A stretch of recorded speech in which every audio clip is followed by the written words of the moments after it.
Hello YouTubers out there, this is Jerry at the Movies.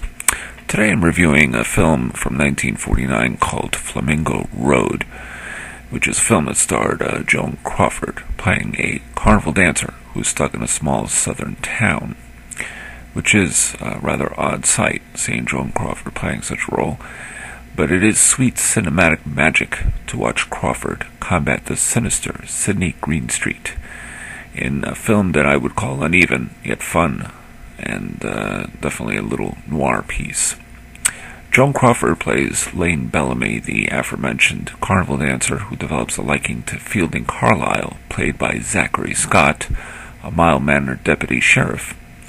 Carlyle feels sorry for Lane, who could do better financially, and he gets her a job as a waitress at a local restaurant. Sheriff Titus Sempley, played by Sydney-Greenstreet, whose own girth drips with corruption, controls the town, and dislikes Lane Bellamy. Actually, I think he probably dislikes everyone in town. Sempley orchestrates a campaign to to eject Lane from this peaceful town, mostly by making sure no one in town hires her. He also has her falsely accused of soliciting for sex. Sempley merely fears that Lane can limit the political ambitions he has bestowed on Carlyle. Now, unfortunately for the sheriff, Sempley, that is, after serving a 30-day jail sentence, Lane finds work as a hostess at a roadhouse and is smitten with Dan Reynolds, played by David Bryan, a high-powered political boss who gets drunk frequently and is a ruthless match for Sempley. Now, Lane sobers them up a little, and they move to Flamingo Road, the place of dreams and presumably rich white people. Then more trouble brews between Lane and Sempley when Carlyle comes back into town. Flamingo Road is a stunningly photographed noir piece. It's an occasionally highly charged film as well.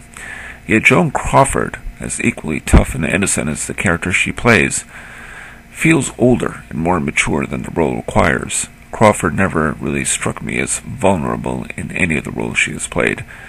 Johnny Guitar might be my favorite that she's done, and she looks ready to pounce as Lane Bellamy. When she threatens the odious Sempley with the fantastic line, "You just wouldn't believe how much trouble it is to dispose of a dead elephant," you know Joan really means it. This is not sweet-tempered Joan Fontaine here. This is freaking Joan Crawford, a mad woman of epic proportions who can ensnare, envelop, and threaten with nothing more than a stare. The plot eventually derails a bit with the reappearance of a drunk Carlyle, and the men in this movie are shown to be the kind that drink and swear more than the women. And there's an ending that feels a little tacked on by studio pressure. I don't want to give it away, but let me say I expected a less tawdry and sexist finale.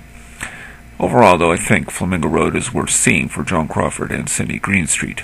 Their scenes are priceless, unnerving, and intense, especially the scene where she slaps him in the face. And the bulk of the movie doesn't quite match up to them, but I don't think the film will disappoint for fans of these two Titanic actors. So there you have it, Flamingo Road from 1949. Definitely worth seeing. And this is Jerry at the Movies, signing off.